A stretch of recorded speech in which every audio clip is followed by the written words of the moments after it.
Kraven the Hunter marks the last Marvel film to be released in theaters this year. So today, let's rank all the Marvel and DC films from worst to best. Hey everybody, my name is Justin. All I do here is watch movies and shows in theaters and on streaming services. There is a total of 5 Marvel and DC films that were released in theaters.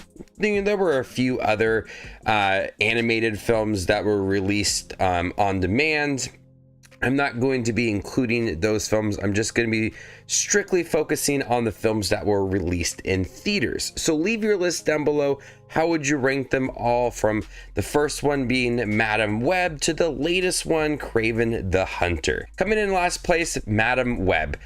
I don't think Madam Web was a great pick to have a Sony Spider-Man universe film.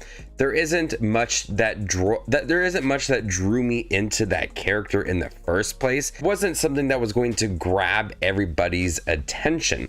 It's a very odd character to have a solo film, and they don't do much within this film to make the character that Dakota Johnson plays to be all that interesting.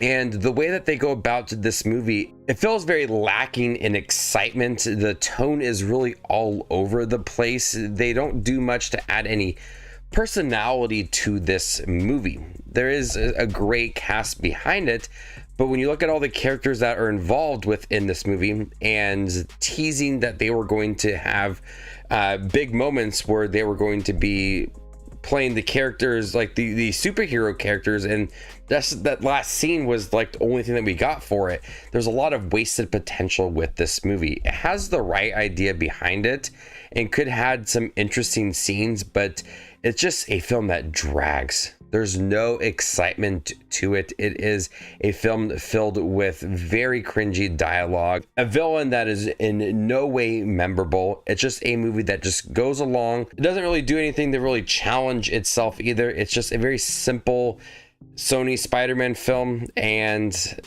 it's the worst one of them all. Coming in fourth place, Kraven the Hunter. This wasn't that much better compared to Madam Web. At least Aaron Taylor Johnson as Kraven the Hunter worked. I thought that he brought this level of intensity to the movie that worked, and Russell Crowe was pretty decent within this movie. There is just some very laughable choices within this movie. Characters just show up to drop a lot of exposition and then leave the movie and never show up again. There's some just odd choices along the way. The dialogue makes no sense. It's very repetitive throughout what they were trying to accomplish. They wanted to bring this brutal level to the movie, and it did that with the action, but a lot of it's just bogged down with bad performances, especially from Erin DeBose, who we have seen that she is a great actress. I don't know what was going on with this movie, and they just pile on more terrible choices with some of the script and the dialogue. It's questionable at times. So at least there's that level of intensity from Aaron Taylor Johnson. There is some brutal action scenes along the way, so it does have that edge over Madam Web, but still not a very good movie.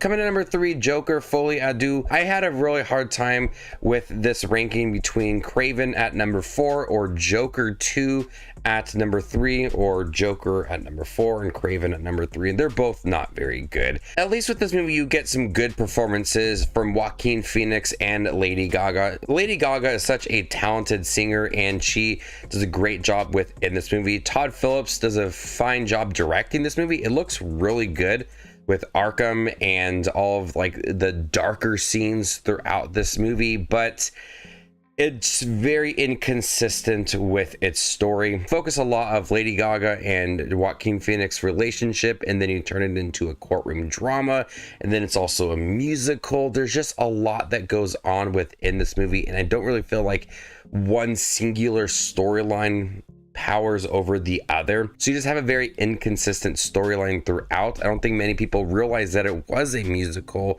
and so they were put off by that. This movie absolutely bombed at the box office, and I can totally understand why, but it's just a very overstuffed movie where you don't have that same level of depth to Joker in this film. You don't really care so much about the storyline now moving forward. A lot of it is just fluff and things that you don't really feel is moving that character forward. So this movie had some good musical numbers, like nothing was memorable, but the performances were really good, and Todd Phillips did a great job directing this movie. It looks great, but nowhere near as good as the first Joker film, and this was a huge disappointment. Coming in second place, Venom: The Last Dance. This also isn't a very good movie. It wasn't a great year for Marvel and DC films, except for the #1 spot. But Venom: The Last Dance, I don't care much for the Venom franchise, this trilogy. At least with this movie, you do have a bit of a emotional connection between Venom and Eddie Brock, especially at the end of the film. They do play off of each other much more within this movie. There is some comedy thrown throughout, and a pretty exciting third act of this movie. But you see where that relationship is going, how strong it is. Tom Hardy once again is great as Eddie Brock. I love that back and forth between him and Venom. It does provide for some playful moments throughout this movie. Characters that were introduced in the movie really didn't need to be there in the first place, but we did have some intense action scenes throughout, especially like I said, that third act of this movie. But that connection between the characters is what fuels this movie, and the third act, the last like 10-15 minutes of this film, is where it really kind of plays into that relationship and how strong it's been since that first film. And we see that genuine connection that they have, some comedy thrown throughout, some dance moments as well. It's an odd movie. I don't think it's the best one of the Venom trilogy, and certainly not as good as the #1 spot for this ranking. But Venom: The Last Dance is so much better than Joker, Madam Web, and Kraven the Hunter. But coming in first place, Deadpool and Wolverine. The #1 spot is miles ahead of the second spot.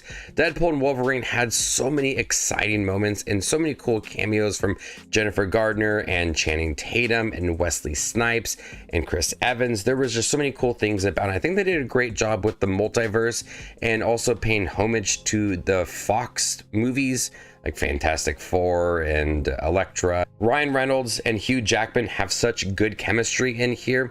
When you have a lot of that tension, it works as well as they really challenge each other within this movie. The soundtrack is in your face. It just lights up this movie. The action scenes are bloody and intense. They carry over. That style carries over from Deadpool 1 and 2. Despite having Deadpool now part of the MCU, it still works. It's still hilarious.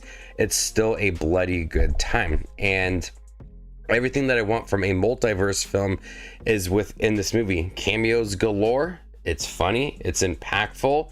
It's meaningful. And it's got a lot of emotion to these characters as well.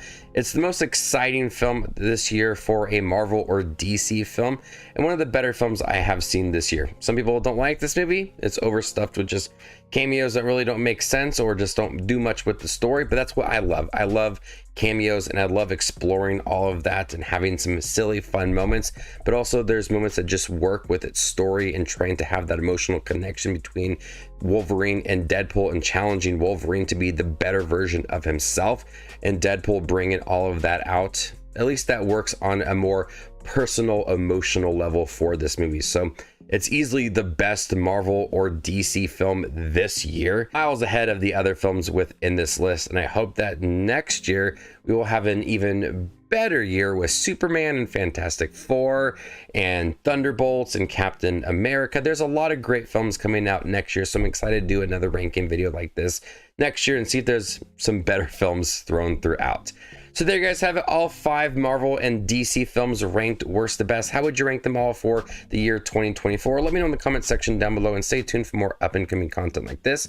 My name is Just Watches Movies, and you guys stay classy, YouTube.